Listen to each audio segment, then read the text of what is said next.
तो बहन ने सोचा पत्थर तो मैं नहीं मारूंगी, लेकिन लोक लाज में आके उसने फूल उठा लिया कि मैं फूल मार आऊंगी उसके। यहाँ ये लोग भी ना मेरा विरोध करेंगे और भाई का चोट भी ना लगेगी।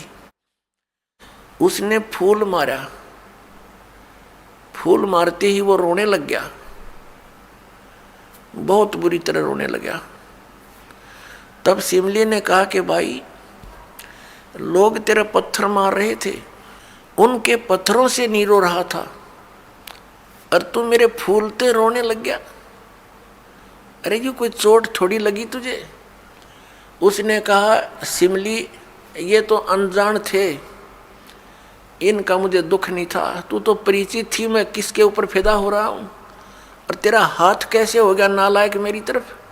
तूने भगवान की तरफ हाथ कर दिया, मैं भगवान के लिए ड्यूटीड हूँ और तूने क्या समझा फिर ज्ञान को? न्यू रो रहा हूँ, तेरा जीवन बर्बाद हो गया, तूने ज्ञान समझा नहीं बहन। तेरे फूल का मुझे इसलिए दर्द हुआ, तू तो परिचित थी इस बात में। उसके बाद नहीं मरा वो पत्थरों से, कहने लगा या तो कहना छोड़ दे अनल हक, नहीं तेरा हाथ काटेंगे। उसने कहा अनल हक, हाथ काट दिया। फिर कहा दूसरा हाथ काटेंगे या बंद कर दे, अनल हक। तेरी गर्दन काटेंगे, बंद कर दे, अनल हक, काट दिया। अब उसको गाड़ा नहीं, मुसलमान धर्म में नीचे दफनाते हैं जमीन में, उसको सवा कर दिया काफिर समझकर कि काफिर जलाए जाते हैं, उनकी सोच है। और उस राख को जल में फेंक दिया कि इसका नामो निशान मिट जा दरिया में। कहते हैं वो राख भी, ऐस भी, वो बबूत भी अनल हक अनल हक अनल हक करती जा रही है। और 1000 मंसूर बनकर गलियों में घूम रहे हैं। सबने दरवाजे बंद कर लिए, टट्टी पेशाब निकल गया, लोगों का घबरा गया, ये क्या हो गया, भगवान का भगत था, ऐसा हो कर दिया इसके साथ। तो पुण्यात्माओं, अब ये ज्ञान है, तत्व ज्ञान है, इसको बहुत गहराई से समझना है, इससे कई कंसेप्ट क्लियर होंगे। अब प्रसंग तो चला है कि जिस परमात्मा के पाने के लिए और जिस लोक में जाने के लिए महापुरुषों ने ऐसी कुर्बानियां दी, तो कैसा है वो भगवान, कैसा होगा वो देश, ये अंडरस्टूड है। दूसरी बात ये है इसके अंदर कि कोई ये सोचे कि अनल हक मंत्र से उसमें या शक्ति आ गई थी, नहीं। उस अनल हक मंत्र के जाप करने वाला पूरा गांव था, नगर था, आसपास के और भी बहुत लोग थे जो वैसे उपदेशी थे, आसपास के बहुत से उनके शिष्य थे, लेकिन वो गुप्त रखते थे, सामने किसी को बताते नहीं थे, लोक लाज के कारण। तो कहने का भाव ये है कि उस एक मंसूर के अंदर ये क्यों काम कर गया और सिमली में नहीं कराया उसने। ये पिछले ही पुण्य से होते हैं पूर्ण हंस मुराद, ये पूर्व जन्म के संस्कार थे, उस मंत्र का इसमें कोई योगदान नहीं था। अब प्रसंग जो चल रहा है उसी पर हम थोड़ा सा डिस्कस करते हैं कि जिस परमात्मा के लिए इतनी कुछ कुर्बानियां संत महात्माओं ने की, तो वो कैसा है भगवान, ये तो अंडरस्टूड है कि वो कितना सुखदायी होगा और वहाँ जाने के बाद प्राणी को कैसा सुख होगा। उसके लिए हम फिर कौन सी विधि अपनावें, कौन से ग्रंथ को सत्य माने, किस गुरु की बात पर विश्वास करें। कोई कुछ विधि बताता है, कोई कुछ विधि बताता है, और सभी कहते हैं तुम्हारा कल्याण होगा, तुम्हें मोक्ष प्राप्ति होगी। तो उसके लिए हमने ये जानने के लिए कि कौन सा मंत्र, कौन सी विधि है, वे ऑफ वर्शिप, जो यथार्थ है। अब जो भी संत कोई मंत्र देता है तो उसके उपासक उसको यही मान लेते हैं कि यही सही है। दूसरा बताता है नहीं ये मंत्र ठीक नहीं, ये विधि ठीक नहीं। तीसरा कहता नहीं ये हमारे गुरुजी ने ऐसे बताया है, ये सही है। इसका निर्णय कैसे हो? जैसे किसी अपराध के ऊपर कुछ अधिवक्ता एडवोकेट आपस में डिस्कस करते हैं।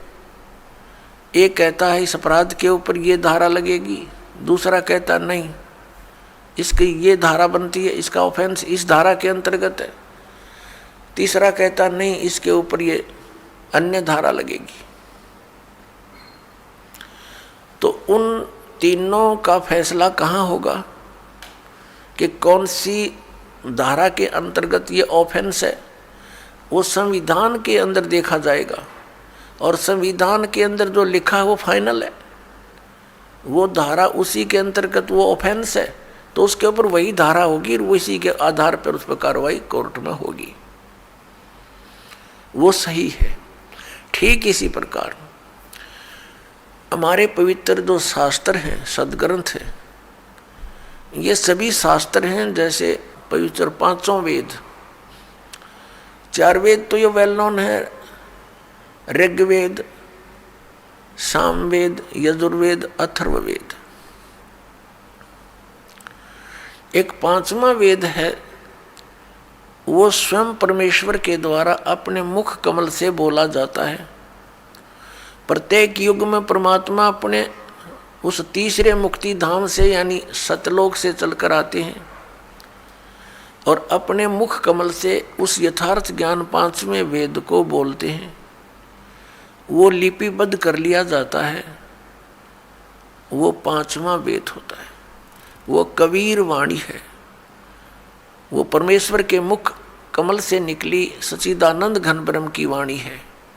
गीता जी अध्याय नंबर 4 के श्लोक नंबर 32 में गीता ज्ञानदाता कहता है कि अर्जुन, जो विधि साधनाएं आपने गीता अध्याय नंबर 25 के श्लोक 31 तक सुनी, कोई कैसी साधना करता है, कोई हठ योग करता है, कोई स्वाध्याय ही करता रहता है, कोई अन्य देवताओं की पूजा करता है, कोई कठिन घोर तप करता है, कोई अहिंसावादी है जैसे मुख पर पट्टी बांध कर नंगे पैरों घूमना, कोई केवल योग अभ्यास हठ योग करके समाधिस्थ होने की चेष्टा करता है, कोई प्राण अपान की क्रियाएं करता रहता है, कोई श्वासों को बाहर निकलते अंदर जाते देखता रहता है।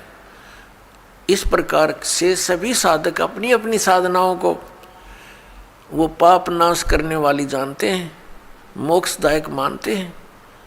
यदि वो इनको गलत मान ले तो इनको छोड़ दे, क्योंकि भिन्न भिन्न साधनाएं और सभी कर रहे हैं और पाना एक परमात्मा को, तो ऐसा कभी नहीं हो सकता। उस परमात्मा के पाने की एक ही विधि है जो हमारे सदग्रंथों में विद्यमान है। तो उसके बाद बताया है कि ये सभी इस प्रकार के यज्ञ यानी धार्मिक अनुष्ठानों की जानकारी विस्तार के साथ ये चौथे अध्याय के 32वें श्लोक में श्रीमद् भगवत गीता जी में लिखा है कि इस प्रकार के धार्मिक यज्ञों की जानकारी, यज्ञ माने धार्मिक अनुष्ठानों की जानकारी सच्चिदानंद घन ब्रह्म यानी ब्रह्मणे मुखे सच्चिदानंद घन ब्रह्म की वाणी में विस्तार के साथ कही गई है।